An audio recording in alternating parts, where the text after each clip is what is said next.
Your doctor has almost certainly never sat you down and told you which snacks are good for your kidneys.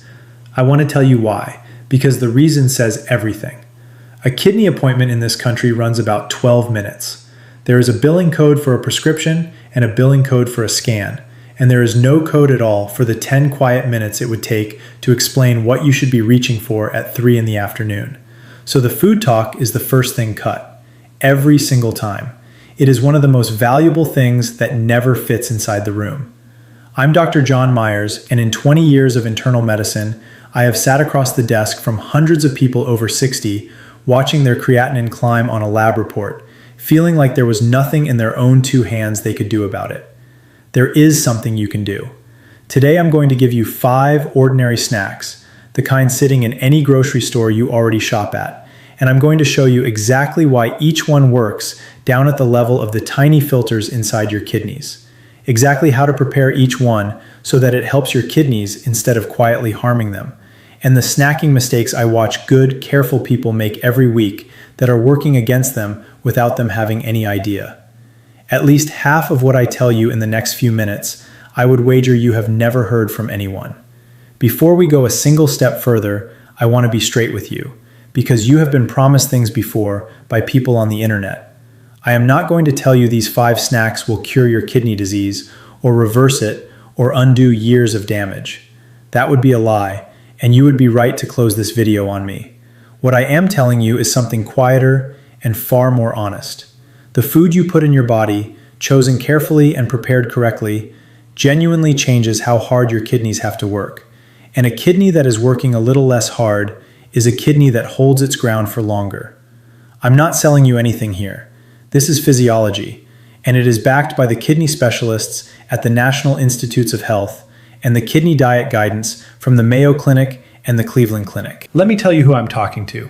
If your last lab showed a creatinine creeping up past 1.2 or 1.5 or higher, if a doctor has said the words stage 3 to you, maybe even stage 4, if you are getting up 2, 3, 4 times a night to use the bathroom and you have started to dread it, you are exactly the person I made this for. And the plan is simple, so you know it's worth staying to the end. First, I'll show you in about 90 seconds what creatinine actually is and why that number climbs. Because once you understand that, every one of these 5 snacks will make complete sense. Then we go snack by snack. By the end, you will know which 5 to buy this week, how to prepare each one so it works for your kidneys and not against them, and you'll understand your own lab report better than you ever have. Let me give you the 90 seconds almost nobody gives you. Creatinine is a waste product. Every time your muscles do their job, they burn a fuel called creatine for energy, and creatinine is the leftover waste from that process. It rides around in your blood until your kidneys strain it out and send it down into your urine. So in a healthy body, creatinine is made all day and cleared all day, and the level in your blood stays low and steady. Now your kidneys do that straining through about 1 million microscopic filters each, and those filters have a name worth knowing: nephrons. When the nephrons are damaged by years of high blood sugar, by blood pressure that ran too high for too long, by the slow grind of chronic kidney disease, that straining slows down. The creatinine you're making no longer gets cleared as fast as it's produced, so it backs up in the blood, and that is the moment your lab report starts showing 1.5, 1.8, 2.0 climbing. Now hold on, because here is the part that changes everything for you. That number is not only a measure of how broken the filters are, it also responds to 2 things you have your hands on every day. 1, how much waste you are asking your kidneys to clear in the first place. 2, how much ongoing damage the filters are taking from inflammation and from the blood vessels that feed them. Those 5 snacks each work on one of those levers. Less waste to clear, less damage to the filter. That is the entire game, and your fork is one of the few places you actually get a vote. The first snack is one I recommend to nearly every kidney patient I see, and when I ask whether they eat them, almost all of them say no: red grapes. And I can already hear the objection because I hear it in the exam room every week. Doctor, grapes are sugar and I'm watching my blood sugar. Stay with me because the answer is more interesting than a flat yes or no. Red grapes carry a compound called resveratrol. You have heard of it from red wine, but what the wine label never mentions is that the resveratrol in a whole grape is far more usable by your body than anything you'd get from alcohol, and alcohol is the last thing a struggling kidney needs more of. What resveratrol does inside the kidney is calm down oxidative stress, which is the cellular wear and tear caused by unstable molecules called free radicals. In a damaged kidney, that wear runs faster than it should, and it scars the nephrons a little more each year. Resveratrol acts as an antioxidant, settling that process down.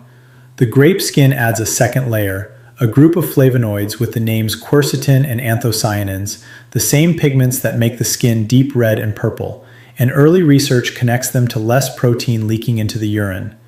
If you've been told there's protein in your urine, or you've noticed your urine looking foamy in the bowl, that foam is protein your filters are letting slip through when they shouldn't. Then there's the piece that matters most for a kidney, the one those wine articles skip entirely. Red grapes are low in potassium. A half-cup serving holds only about 88 milligrams. Compare that to a single banana, which carries over 400. For anyone in stage 3 or stage 4, that gap is the whole ballgame, because damaged kidneys struggle to clear extra potassium, and potassium climbing too high in the blood can throw off your heart's rhythm. So a fruit that is genuinely sweet and satisfying, and still kind to your potassium, is rare and worth knowing about. Now, how to eat them so they help. Fresh and whole, washed well, kept in the fridge. A half cup, which is around 15 to 20 grapes, in the mid-morning or mid-afternoon. And here's the tip I give my own patients that almost no one teaches. Pair that half cup with a small bit of protein, a few unsalted walnuts, or a little low-sodium cheese. The protein slows how fast the natural sugar hits your blood, so you get the resveratrol without the spike. 2 mistakes to avoid. Do not drink grape juice instead, because juicing strips the fiber and concentrates the sugar into something your blood sugar will hate. And do not reach for raisins, because drying grapes into raisins concentrates the potassium dramatically, up around 750 milligrams in a quarter cup, which takes a kidney-friendly food and turns it into a kidney problem.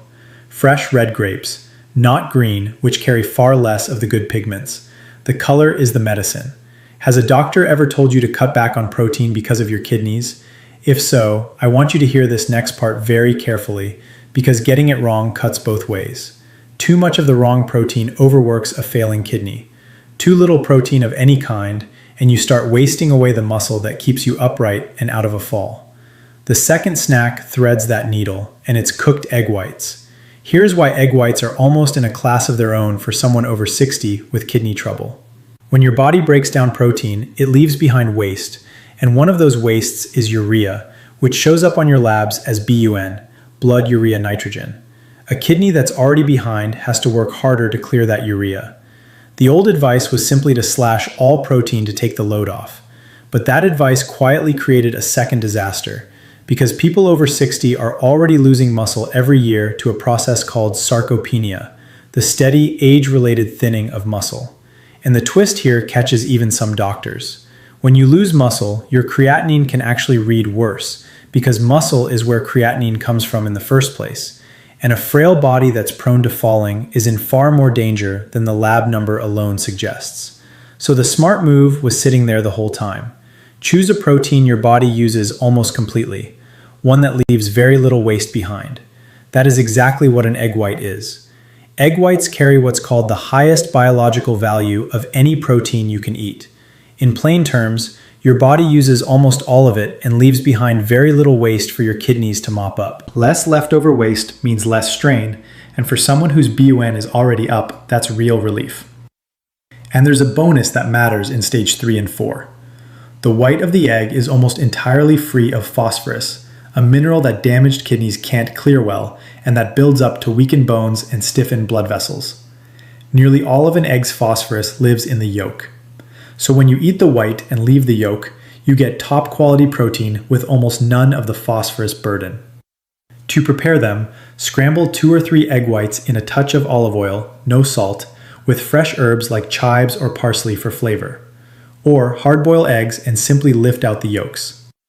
If you buy the cartons of liquid whites, read the label like a hawk, because some brands add sodium and you want one under about 100 milligrams a serving.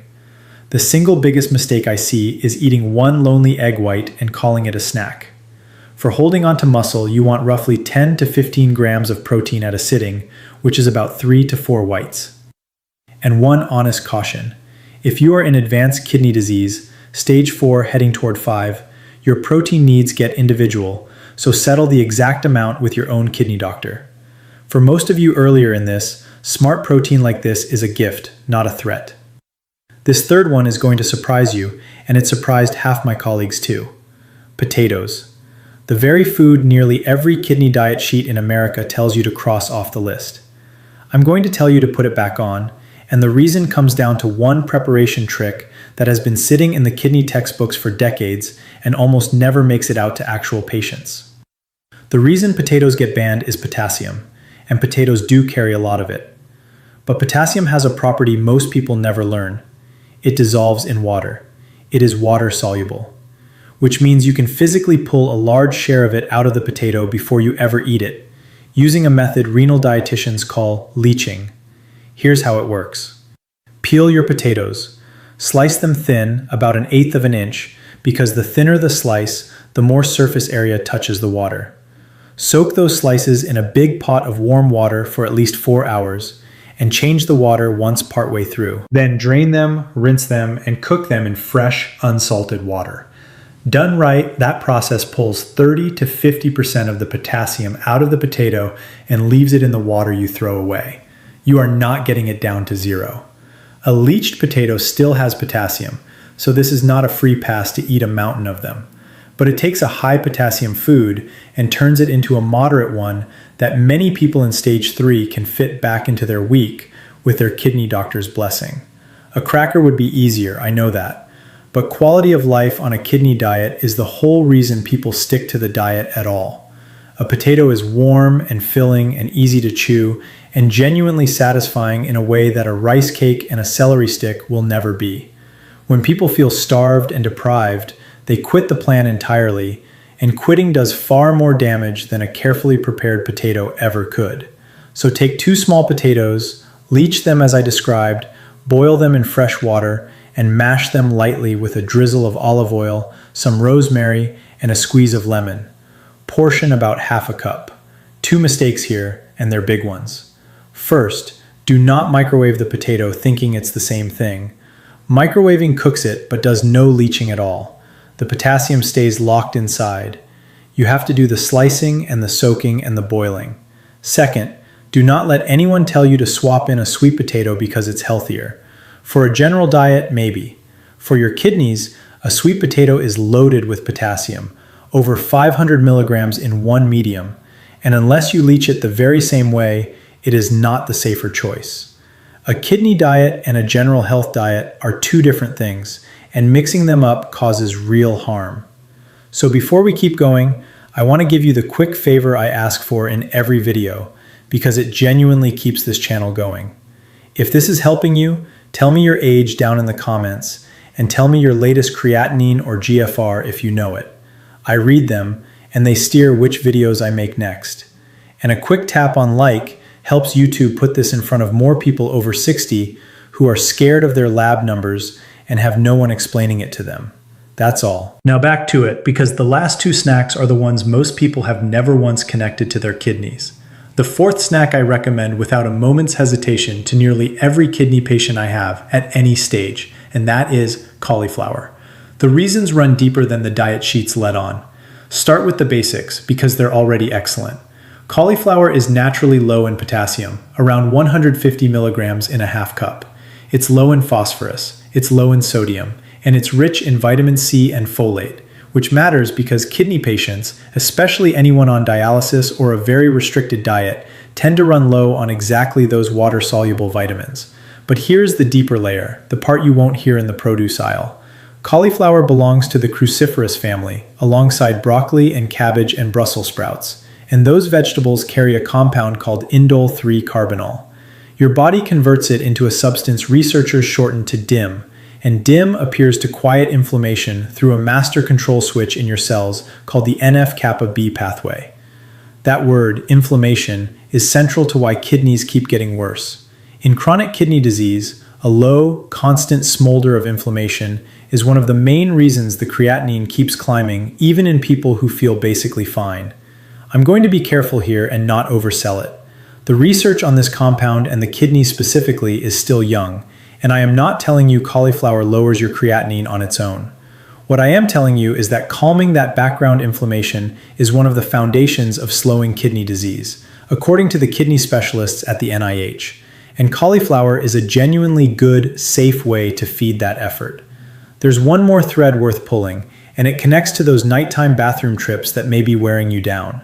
Cauliflower is high in choline, a nutrient that supports the health of the kidney's tubule cells, the cells responsible for concentrating your urine and reabsorbing water.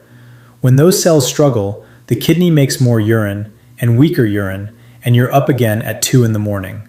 The evidence linking dietary choline to that symptom is still early, so I'll hold it loosely, but the mechanism is sound and the food is harmless, so it costs you nothing to lean on it. How to eat it. My favorite is what I call kidney rice. Pulse raw cauliflower florets in a food processor until they look like rice. Then microwave for 2 to 3 minutes with no water and season with herbs, a squeeze of lemon, and a little olive oil. Warm, filling, and easy. Or roast the florets at 400 degrees with olive oil and a little garlic powder until the edges go golden. The one mistake to dodge is the frozen bag of cauliflower that comes swimming in cheese sauce. Read that label and you'll find a flood of sodium and phosphate additives, both of which are hard on your kidneys. Buy it plain, fresh, or plain frozen, and season it yourself. Now the fifth snack, and this is the one that genuinely stops people, including, I'll admit, a few physicians who haven't kept up with the kidney nutrition research. Macadamia nuts. If you've been told to avoid all nuts because of your kidneys, I want to explain why that blanket rule is out of date and why macadamias in particular sit in a spot all their own. Most nuts really are a problem for kidney patients, and the blanket advice came from somewhere real. An ounce of almonds carries about 200 milligrams of potassium and 136 milligrams of phosphorus. For someone in stage 3 or 4, that's a serious hit on both minerals at once. But the macadamia is built differently. An ounce, which is about 10 to 12 nuts, holds only around 104 milligrams of potassium and 53 milligrams of phosphorus. Those numbers are dramatically lower than any other common nut, and they change a macadamia from a food to avoid into a food you can actually enjoy. And it brings something your kidneys quietly need. Macadamias are rich in monounsaturated fat, specifically oleic acid, the same heart-friendly fat that makes olive oil good for you. That matters for your kidneys, not only your heart, because kidney disease and heart disease travel together. The kidney specialist at the NIH and the heart specialist at the American Heart Association both make the same hard point. A person with chronic kidney disease is far more likely to die from a heart event than from kidney failure itself. The same inflammation and the same vessel damage that wreck kidneys also wreck the arteries. Monounsaturated fats help lower the harmful LDL cholesterol and improve the health of the lining of your blood vessels. And healthier vessels mean better blood flow into the kidney, which is exactly what your filters need to keep doing their work. There's also early research suggesting these good fats may help protect the filter against that protein leakage we talked about, while diets heavy in the wrong saturated fats may worsen it. I'll hold that one loosely too, but the direction is consistent and the food is sound. Macadamias are also one of the few genuinely satisfying crunchy snacks for someone managing both kidney trouble and blood sugar, because they barely move your glucose at all. To eat them right, portion control is everything, because they are calorie dense. 1 ounce, 10 to 12 nuts, and no more. Buy them raw and unsalted, or if you can only find roasted, get dry roasted with no oil and no salt. Skip anything with caramel or chocolate or flavoring, which sneak in sugar and sodium and phosphate additives. A habit I love. Pre-portion 10 to 12 nuts into a little container and pair them in the afternoon with 4 or 5 of those red grapes from snack 1 if your potassium budget allows. Now you've got a nourishing, kidney-conscious snack that takes zero preparation. One last warning that has nothing to do with you and everything to do with the dog at your feet. Macadamia nuts are toxic to dogs. Keep them well out of reach. Let me tell you about a patient I'll call Walter, because his story is the reason I keep making these. Walter came to me at 67. His creatinine had drifted up over a couple of years to where his chart now read stage 3 kidney disease, and his blood pressure and blood sugar had both run high for most of his 60s. What he said to me that first visit is what I hear constantly. He felt fine, which made the numbers feel unfair, and he'd left every appointment with a new prescription and not one word about his own kitchen. He was up 3 times a night. He'd quietly stopped traveling because of it, and he was frightened, in the specific way people get frightened when a number keeps climbing and nobody has handed them anything to do about it. So we did 2 things. He kept taking every medication his kidney doctor prescribed, because food never replaces those, and we got specific about what he ate between meals, using the exact 5 snacks I just gave you. He swapped his afternoon crackers for grapes and a few macadamias. He learned to leach a potato. His wife started making the cauliflower rice. Over the months that followed, alongside his medications and his regular labs, his numbers steadied. I want to be careful with my words here because this part is where people overpromise. His creatinine did not drop back to normal. It stopped climbing and held, his blood pressure eased, and the nighttime trips fell from 3 down to 1. The thing he told me he was most grateful for was not the labs at all. It was that he finally felt like a participant in his own kidneys instead of a bystander watching them fail. I want to be honest about the other ending too, because I've seen it more times than I'd like. The person who hears all this means to start and never quite does, and comes back a year later with a number that's moved the wrong way and a smaller set of options. The difference between those 2 stories is rarely willpower or money. It is almost always that one of them started with a single small change, this week, while it was still on their mind, and the other waited for a someday that didn't come. So here is the single thread that runs through all 5 of these snacks, the one idea I most want you to carry out of this video. Every one of them works by lowering the workload on your kidneys' filters. That's the whole secret, and once you see it, you'll never look at your plate the same way. The egg whites lower the waste your kidneys have to clear. The grapes and the cauliflower lower the inflammation that scars the filters year after year. The macadamias protect the blood vessels that carry blood into the kidney to be cleaned.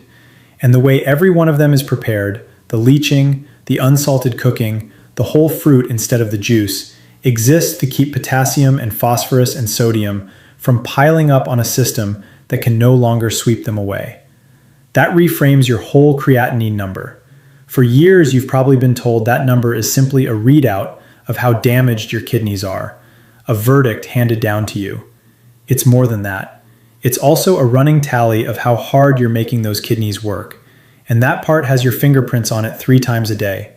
You did not cause your kidney disease by being careless. Kidney trouble at this stage of life is the slow sum of decades of blood pressure and blood sugar and aging vessels, processes that started long before you had any reason to know.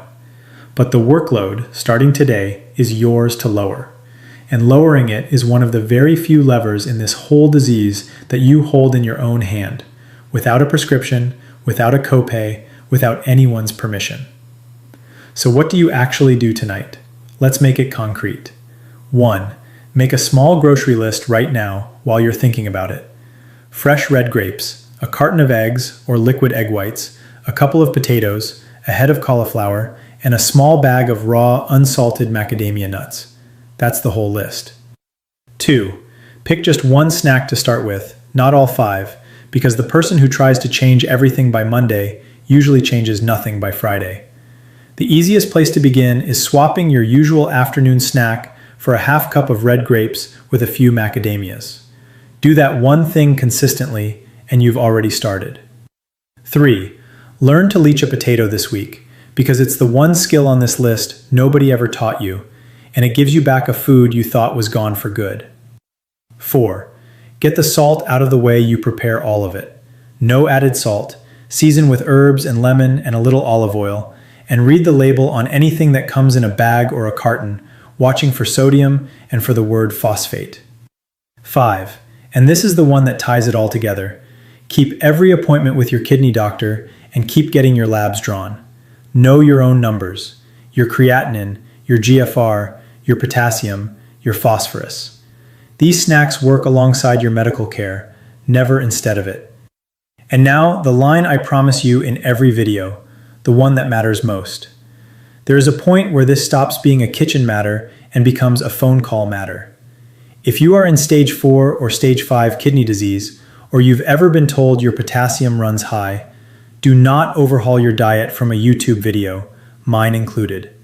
Potassium and protein in advanced kidney disease have to be dialed into your exact kidney function, and the wrong amount of potassium is genuinely dangerous to your heart. Take this video to your kidney doctor or a renal dietitian and build your version of it together. I gave you the mechanism first so that this caution makes sense, and so you'll actually act on it. Here's what I want you to walk away believing tonight. A creatinine number that's been climbing is not a sentence you simply wait out. You were just handed 5 real, affordable, grocery store ways to take some of the load off the filters that have been carrying you your whole life, and the knowledge of exactly how to prepare each one. Your kidneys have been working for you every minute of every day without a single thank you since before you were born. Tonight, you get to work for them. So do 3 quick things for me. Pick your one snack and actually buy it this week, not someday. Tap like if this explains something your last 12-minute appointment never had the time to, because it genuinely helps this reach more people your age. And tell me down in the comments how old you are and what your latest creatinine or GFR is, because that tells me exactly what to make for you next. Take good care of yourself and take good care of those kidneys.